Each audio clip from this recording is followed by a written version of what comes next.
कहते हैं अंत सिर्फ फिल्मों में अच्छा होता है। असल जिंदगी में अंत में कुछ भी ठीक नहीं होता। जो करना है उसे अभी कर लो, क्योंकि अंत में तो सिर्फ अंतिम संस्कार ही होता है। मैं हूं दीपू।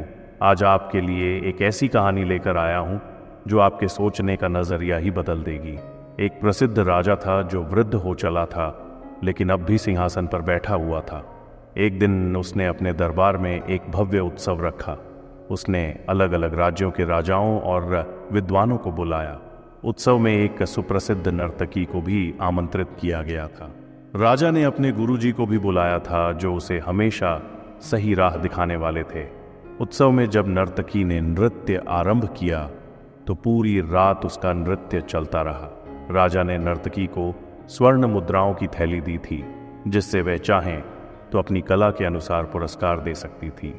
रात का समय समाप्त होने को था और ब्रह्मबेला का आगमन हुआ। उसी समय तबला बजाने वाले को अचानक ऊंघ आ गई, जिससे संगीत का प्रवाह टूटने लगा। नर्तकी ने यह देखा और उसके मन में चिंता हुई कि यदि राजा को यह पता चल गया तो तबले वाले को सजा मिल सकती है। उसने तुरंत एक दोहा गाया, घनी गई थोड़ी रही या मैं पल पल जाए, एक पलक के कारण यूं न कलंक लगाए। तबला वादक दोहे को सुनकर चौंक गया और सजग होकर तबला बजाने लगा। उसकी नींद उड़ गई थी। दोहा सुनते ही अचानक युवराज दौड़ता हुआ आया और उसने अपना मुकुट नर्तकी को भेंट कर दिया। इसके कुछ ही देर बाद राजकुमारी भी अपने हार के साथ आकर उसे नर्तकी को समर्पित कर गई। ये सब देखकर दरबार में एक गहरी खामोशी छा गई थी। राजा को यह समझ नहीं आ रहा था कि आखिर हो क्या रहा है। उसने क्रोधित होकर नर्तकी से पूछा, क्या यह सब नाटक है?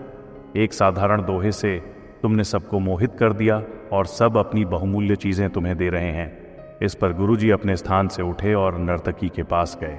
उन्होंने अपने स्वर्ण मुद्राओं की थैली भी नर्तकी को दे दी और बोले, राजन, इसे कुछ मत कहिए। इसने अपने दोहे से आज मेरी आंखें खोल दी। मैंने अपना पूरा जीवन तपस्या में बिताया, भगवान की भक्ति की, लेकिन आज इसने मुझे समझा दिया कि मेरे पास जो थोड़ा सा समय बचा है उसे मुझे भक्ति में लगाना चाहिए। यह सुनकर युवराज ने कहा, पिताजी, मैं भी एक बहुत बड़ी भूल करने वाला था। मैं आज रात आपके जीवन को समाप्त करने की सोच रहा था ताकि मैं राजा बन सकूं, लेकिन इस दोहे ने मेरी आंखें खोल दी।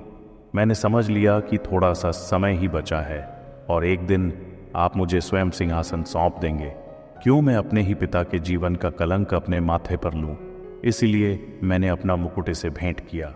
राजकुमारी ने भी कहा, पिताजी, मैं आज महावत के साथ भागने का विचार कर रही थी, क्योंकि आप मेरे विवाह के बारे में नहीं सोच रहे थे। लेकिन इस दोहे ने मुझे यह समझा दिया कि थोड़ा समय ही बचा है और आप मेरी खुशी का भी ध्यान रखेंगे, इसलिए मैंने अपना हार इसे दे दिया। राजा यह सुनकर स्तब्ध रह गया। उसने बिना समय गंवाए अपने बेटे से कहा, बेटा, इसी पल से तुम इस राज्य के राजा होगे। फिर अपनी बेटी से कहा, बेटी, आज ही अपने लिए योग्य वर चुन लो। और अंत में राजा ने कहा, अब मैं भी अपना राज्य छोड़कर तपस्या करने जाऊंगा। नर्तकी, जिसने सबकी जिंदगियों में बदलाव ला दिया था, वह स्वयं सोच में पड़ गई, क्या मैं भी अपनी जिंदगी यूं ही नृत्य में बिता दूंगी? उसने भी निर्णय लिया कि वह अब भगवान की भक्ति करेगी। ये कहानी सिर्फ राजा, राजकुमारी और युवराज की नहीं है, यह हमारी और आपकी भी कहानी है। हमारे पास भी थोड़ा समय बचा है। हमें यह सुनिश्चित करना है कि हमारे जीवन का अंत कलंक से न हो, बल्कि हमारे अच्छे कार्यों से हो। कर दिखाओ कुछ ऐसा कि दुनिया करना चाहे आपके जैसा।